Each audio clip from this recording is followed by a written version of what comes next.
नमस्कार हिंदुस्तान, मैं आपके साथ आरजे पूनम शर्मा और आप सुन रहे हैं रेडियो हिंदुस्तान। आज फिर एक बार आंखें हैं नम, आज फिर एक बार उन्हें नमन जिनका बिस्तर जेल की धरती, जिनकी चादर मुहे रंग दे बसंती। जी हाँ मित्रों, आज है 23 मार्च। आज का ही वो दिन है 23 मार्च 1931 को, जब हंसते हंसते भगत सिंह, राजगुरु, सुखदेव फांसी के फंदे पर झूल गए थे अपने देश को आजाद कराने के लिए, अपनी भारत माँ को उन बेड़ियों से आजाद कराने के लिए जो अंग्रेजों ने उनके पैर में डाल रखी थी। इस आजाद भारत में जिससे हम आने वाली उनकी युवा पीढ़ी, आने वाली पीढ़ी आजादी की सांस ले सके।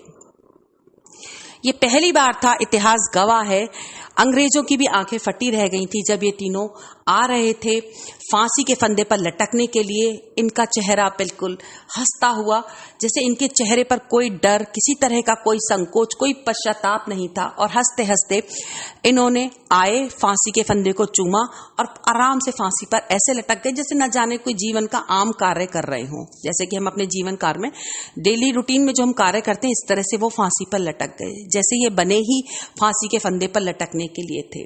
अंग्रेजों की भी आंखें फट गई। उन्होंने सोचा, हमने आज से पहले इतनी फांसियां दी, लोग परेशान होते हैं, उनकी आंखें नम होती हैं, वो देखना चाहते हैं अपने मित्रों को, अपने परिवारजनों को, लेकिन कोई भी किसी तरह की इनके चेहरे पर जरा भी शिकन नहीं थी।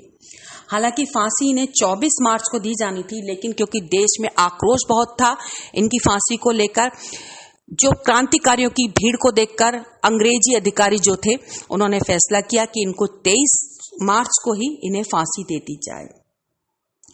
कुछ ऐसी खास बातें जो आज की युवा पीढ़ी को, जो आज के युवा वर्ग को इनके जीवन से समझनी चाहिए। सबसे पहली चीज आती है त्याग। क्या आज का 22 या 23 वर्ष का बालक, बच्चा, मैं तो बालक ही कहूंगी उसे, क्या आज का 22 या 23 वर्ष का बच्चा अपने जीवन में वो त्याग कर सकता है जो इन्होंने अपनी सोच से, अपने व्यवहार से छोटी सी उम्र में कर दी थी? इनका सोचना था कि जिंदगी 100 वर्ष की, 90 वर्ष की, 80 वर्ष की ना हो, जिंदगी छोटी हो, लेकिन ऐसा कारनामा, ऐसा कुछ कर जाए जो हमेशा हमेशा उन्हें याद रखा जाए। जी हाँ, छोटी सी ही उम्र में इन्होंने अपने जीवन में उन सुख सुविधाओं का त्याग कर दिया था जो बालक, एक आम बच्चा जो कि अपने जीवन में देखना चाहता है। शुरू से ही उनके मन में, सबसे पहले तो उनके जो घर था, उनका चाचा थे, उनके पिता थे, उनकी माता थी, उनके घर का माहौल ही ऐसा था। वही क्रांति की बातें, भारतवर्ष के प्रति, हम अपने देश के प्रति प्यार सम्मान, भारत माता के प्रति प्यार सम्मान की बातें, तो उसका इन पर बहुत असर पड़ा था। जनरल डायर ने जब जलियांवाला बाग में ऐसी दर्दनाक जो हादसे को एक जन्म दिया था कि उसने निहत्ते वहां बैठी हुई महिलाएं, बुजुर्ग, उन पर गोलियां चला दी थी चारों तरफ से, वहां का उसका गेट बंद करके, और चारों ओर खून ही खून हो रहा था। इस घटना को देखकर, इसको सुनकर वो अंदर तक सहम गए और न जाने कितने किलोमीटर पैदल चलकर वो जलियांवाले बाग में गए। उन्होंने सारी चीज साथ देखा कि किस तरह से जनरल डायर ने इतना जुल्म किया हम निहत्ते बच्चों पर, निहत्ती महिलाओं पर, छोटे छोटे बच्चे जो अभी माँ का दूध पी रहे थे, कहीं किसी की माँ की लाश पड़ी थी, कहीं किसी बच्चे की पड़ी थी, उस कुएं को जिसमें कि कब बताया जाता है कि सालों तक पानी नहीं, खून बहता था उसमें से, अगर बाल्टी डालो तो उसमें से पानी नहीं, खून निकलता था।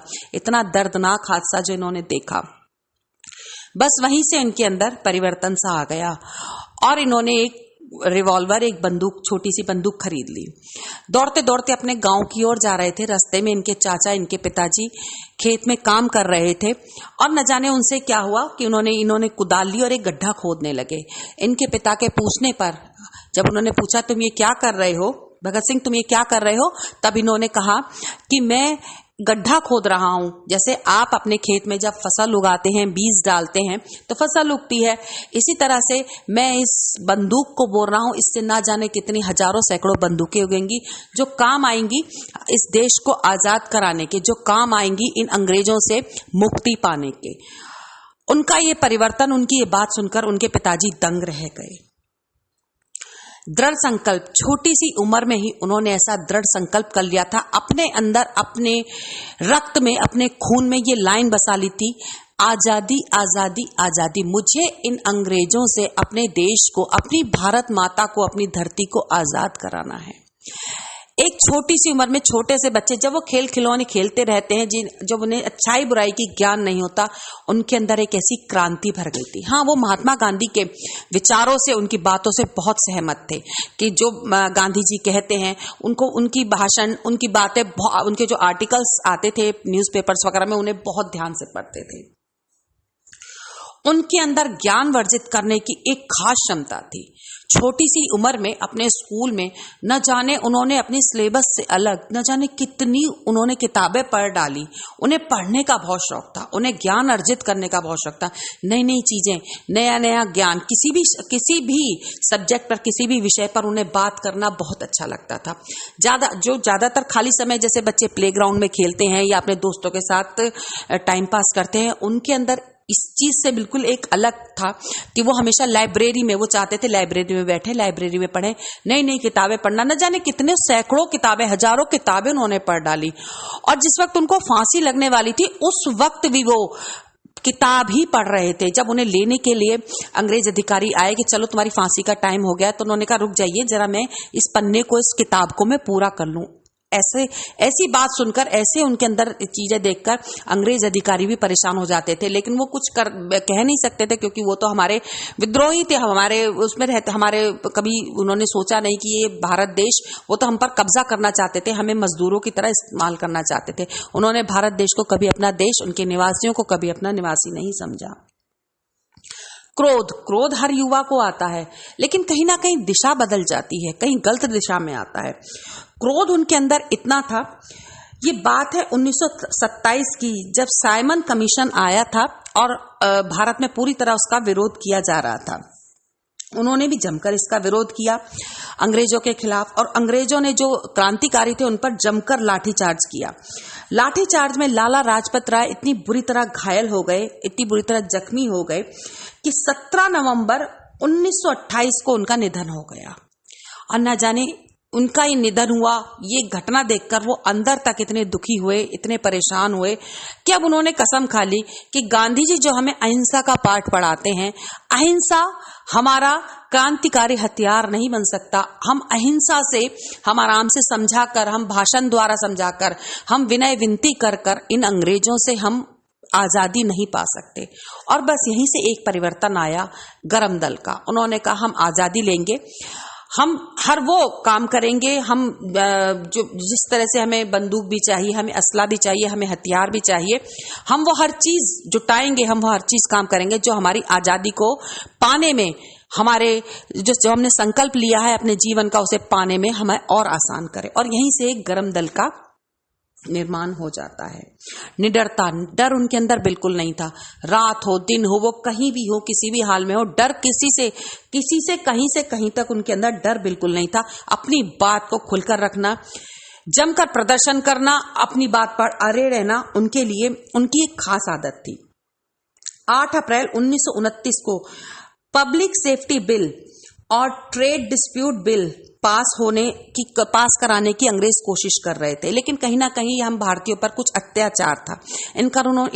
इस बिल का उन्होंने खुलकर प्रदर्शन किया, इसके खिलाफत उन्होंने खुलकर करी।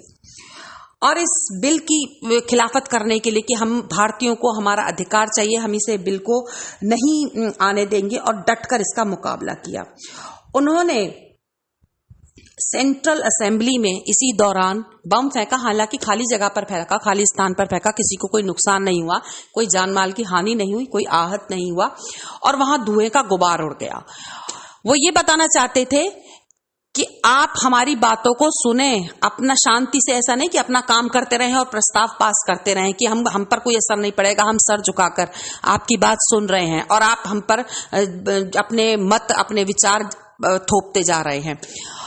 उन्होंने ये आगाज दी कि हम भी कुछ कर सकते हैं, हम भी इस तरह के धमाके, हम भी अब हथियार उठा सकते हैं। और सेंट्रल असेंबली में जो उन्होंने जबरदस्त तरीके से बम फेंका, धुएं का गुबार उठा और वहां से सब खलबली सी मच गई, लोग बाहर चले गए, लेकिन ये अपनी जगह पर कायम रहे, निडरता से कायम रहे और पर्चे बांटते रहे जिसमें कि लिखा आजादी हमारा हक है, हमें अपनी धरती को, अपनी भारत माँ को आजाद कराना है, बिना किसी डर के निडरता से वहां जमे रहे। तो युवाओं को सोचना चाहिए कि हमें भी निडरता, हमें त्याग, हमें दृढ़ संकल्प रखना चाहिए, लेकिन दिशा हमारी सही होनी चाहिए। समाज के हित में, देश के हित में हर कार्य होना चाहिए।